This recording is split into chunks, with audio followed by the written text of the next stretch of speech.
This is Forbidden Speech, the raw truth, with your host, Christina Rivera. In this Savvy Broadcasting series, we delve into hot topics affecting us all. With cancel culture and big tech censoring any opposing ideas and thoughts outside of mainstream ideology, it has become more important than ever that we tell the raw truth about everything from U.S. world politics, COVID, Christianity, and everything in between. We invite all points of view to come and share their perspective honestly and respectfully. Hi, Sheri Few. Welcome to Savvy Broadcasting's Forbidden Speech, the raw truth. We're so grateful to have you here today. We're going to talk about a very important topic, one of which we've not covered on our channel yet, but is very important, and that is what parents have to be aware of with regards to our educational system, what's really going on behind the scenes that parents might not be aware of, and what do they need to know to take charge of their children's education.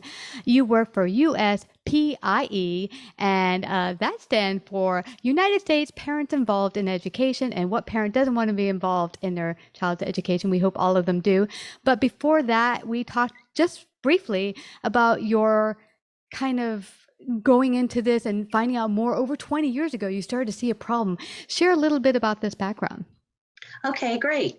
So yes, when my children were in middle school about 20 years ago, I noticed some problems in the history curriculum. Actually, it was in geography, but they put the propaganda in all sorts of subjects. But I had some concerns there. And in addition, there was some very insidious sex education standards being proposed by our State Board of Education. So myself and other parents organized in the state where I live in South Carolina, and we fought those standards. And we were successful in pointing those standards more toward an abstinence until marriage type education for the sex education. And so that is what led to me forming South Carolina Parents Involved in Education. So that's how it started, was at a state level in the state where I live. And so following that, we had several initiatives we were involved with, but the most important one was our fight against the Common Core standards. If you're familiar with that, that was about 10, 12 years ago. So in South Carolina, we had a 2 or 3 year battle where we lobbied and gained a lot of attention from the legislature, and we had a bill to repeal Common Core. So the repeal bill was amended down, and it simply required a rewrite of standards, and it left it up to the next superintendent of education to be in charge of that process. That led to me running for state superintendent of education, and I narrowly missed the runoff in a 9-candidate race. So it left it to another one of my opponents to rewrite the standards, and we ended up with Common Core rebranded, just under a different name. So I tell you all that because it's important about to understand the evolution of the national organization. So I began to communicate with other leaders around the country who had the same experience, had a long battle to repeal Common Core only to have the standards rebranded. So every state in the country still has Common Core, except for Florida, because of Governor DeSantis and the legislature in Florida. They actually have done a good job in replacing those standards, and they're even beginning to look at eliminating the standardized tests that usually accompany those standards. So Florida is really setting a precedent for the rest of the country in education policy. So can I stop you really quick? Because I want to get an understanding, and maybe parents listening in. I was not in the school system when Common Core came to be, but what is your perspective on why they created Common Core in general? Well, it was an intentional agenda, and it was about dumbing down students. They've been focused on achievement gaps for many years. And so when they realized the achievement gaps just kept getting wider, what they decided to do was to lower the standard so that the expectations for the lowest achieving students would be easier to achieve. So it was a dumbing down process. There were a lot of problems with Common Core, but the one that I like to talk about and point out the most to parents is the K-3 standards are developmentally inappropriate. So they cause a student to have to think abstractly, which their brains are not developmentally capable of doing. So young children, as you can imagine, this is the foundation of their education, is those early years. And young children are frustrated. when we were fighting this, we would hear from parents that they're crying and don't want to go to school. And so, that's a huge problem. And that's been going on for 10 years now. So what I was getting around to was the leaders around the country that I was speaking to had this same experience. And that's when we decided to expand into a national organization. And that's United States Parents Involved in Education. And our mission is to end the federal Department of Education and all federal education mandates, returning local and parental control to education. And that's so important because we understood that that's where all the nefarious pedagogies are coming from. And it's incentivized with federal dollars. With Common Core, it was the race to the top grants. And now with critical race theory, it's COVID ESSER 3 funds that are requiring school districts, when they take the money, which every state and every school district in the country took the money, they had to certify that they would advance equity and inclusion and social emotional learning, which are the vehicles that they use to teach critical race theory in K-12. So that's the national organization. We have 20 state chapters, and we're growing, as you can imagine, because parents are really outraged and had enough. And so this also led to what we've done over the last couple of years, which is develop a documentary. And it's called Truth and Lies in American Education. And it's going to be released the end of next week. And we're real excited about it because we're going to go into detail with experts and expose the indoctrination that's happening in government schools. Wow, this is phenomenal. I'm so grateful that you put this together to really break it down for parents. I mean, even myself taking some of the diversity training through different corporations and such, I see the absolute focus on what I call victim boxes of certain people, whether it be gender or your skin color or your sexual orientation. And I'm like, why is everyone being put into a victim box that has everyone looking at someone based on things that are not important about you? My skin tone should not be the importance of who I am as a being, a human being. I'm more than my skin tone or, how I, operate sexually. That's not who I am as a person. And what is your perspective on why this has become so prevalent on the push for looking at people through these small, minute microfilings? Yeah, tell me. Yeah. So what my research has proven is that critical theory, so there's more than just critical race theory. Critical theory itself was founded by Marxists in Germany. And there was you may have heard of the Frankfurt School. Yes. Well, so the Frankfurt School, where the Marxists had developed this theory during World War II, the Nazis pushed them out and they moved to America. They went to Columbia University, and that's when they began to infiltrate all of our colleges and universities. So this critical theory is, it's Marxist in its roots, and it is an intentional agenda to pit people groups against one another in order to collapse the society. And the end goal is to change our form of government from a constitutional republic into a Marxist and even communist form of government. Wow. So the critical theories, there's critical race theory, critical gender theory, critical queer theory. So all of these theories are put together in something called culturally relevant pedagogy, which was founded by a woman named Gloria Ladson-Billings in the 90s. And so she put all of these theories together under this umbrella. And that's what's happening in the K-12 schools. And that's what you're seeing even in corporate America. So what you have is on one side are oppressors, people that oppress other people groups, and on the other side are the oppressed. So on the oppressor side, those are largely male, white, heterosexuals, and even Protestants. So Christians are even considered oppressors. And then on the flip side, you have those who are oppressed. And so it's every other race and ethnicity other than white. Females are considered oppressed. I don't know about you, but I don't feel very oppressed. And then LGBTQ, and then what they call minority religions are oppressed. So the white heterosexual males are dominating and oppressing all these other folks. So it's so sad that it's come this far in our culture in America, where it has permeated nearly every institution. And now that it's going down to K-12 education, people are finally recognizing that this is a huge problem.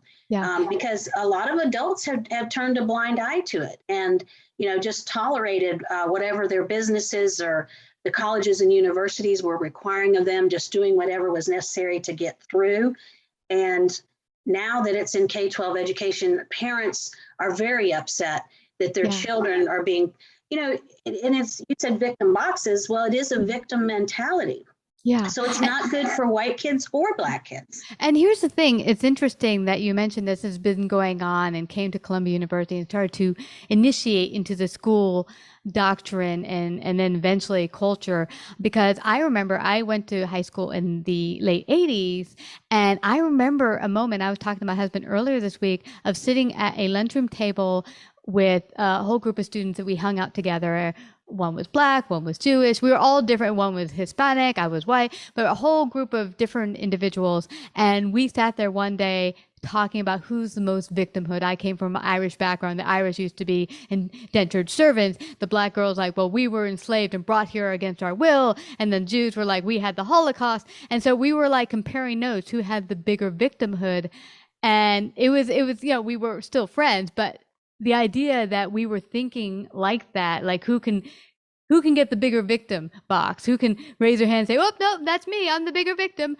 I'm like, how did we ever get there that we thought that was a good idea? Because to me, you can't grow and be your fullest potential as a human if you're thinking of yourself as a victim. You can't have both a victim and a victor. You have to choose one. Right. Mm-hmm. And so that's the devastating effect on minority populations, in my opinion, because these children are taught that their value and worth is all dependent on white people. Mm-hmm. And so, that is definitely a victim mentality, and it certainly will hold back, I think, minority students from being the high achiever that they have the potential of being. Yeah. So it's very sad. And it's, white kids are bullied and Black kids are told they're victims.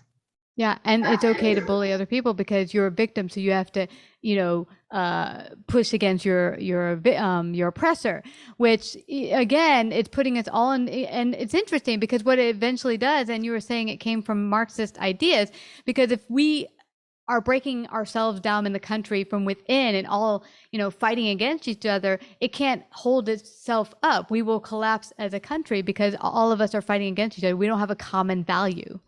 That's exactly right. And we know the common saying is a house divided against itself will surely fall. So that's the intentional agenda in this. And that's why people need to wake up. And that's what we're hoping this documentary is going to do. Because, parents have begun to wake up, but we need more than just parents. Because even if you don't have kids in government schools or grandkids in government schools, this is an issue that is about our very freedom as a country. Yeah. And so while lots of parents have pulled their kids out of government schools and homeschooling has just grown and grown, we're still educating the masses in government schools, and we're churning out little Marxists and communists every day. They think it's cool. They think that's how our government should be, and they're going to be our future decision makers. So if you care about the freedom of this country, then I encourage you to get involved. And so one of the ways you can get involved is to go to our website. It's USPIE.org. So that's for our USPIE organization. You can sign up to join the movement there, and you can look to see if there's a chapter in your state that you can get involved with. And if there's not a chapter, we pray that people will consider becoming involved and helping us to start a chapter in their state. So one other place I'd love for them to visit is the documentary website. And they're both linked. If you go to one, you can get to the other. But the documentary specific website is truthandliesfilm.us. And they can sign up there, find ways that they can view the documentary after its initial release at the end of next week. That's awesome. I'm excited for them to check that out. And yeah, like you said, it's true. You don't have to be a parent to be concerned about this, because this is hitting even media. Every time you turn on a movie, there's some kind of pushing of all of these ideas that, oh, pushing it down your throat, you got to believe it. And it's become concerning to me. I hadn't really thought about it prior, but, starting to see everyone through a lens of victimhood. And I don't want to be a victim, and I don't want anyone I know to be a victim. I want them to rise to their fullest potential and create a wonderful life for themselves. But they can't do that. They're seeing themselves as a victim, and then some oppressor out there that's, putting them into the ground. We have to start getting away from that mentality. And before we leave, though, I'd like for you to touch upon the sexualization. You had mentioned, sex education changing, and kind of what is your perspective on why that's come about in the school system? Why are we even talking about sex to children? What is that about? Well, unfortunately, that's been going on for some time. Comprehensive sex education has been in the schools for decades. Mm-hmm. But it is, I think what changed everything was when the Supreme Court made the ruling on gay marriage. And and everybody that was against that knew that would just swing the door open for all of these other ridiculous sexualization of children concepts, like transgenderism, which has become huge. I was talking with a mother the other day who has a 5th grader, and she said that there were 3 students in that child's 5th grade class that were transgender. Now, when you and I were going to school, and you're a little younger than me, but I don't remember any transgenders. I didn't, there was, what do they call them? The ones that dressed up like women. And so there was some of that going on. RuPaul, the name is escaping me. But anyway, transgenderism was non-existent. But now they're teaching children at very young ages that they possibly could be something other than their biological gender. And in our film, we interview a lawyer who started a nonprofit organization called Child Parent Rights.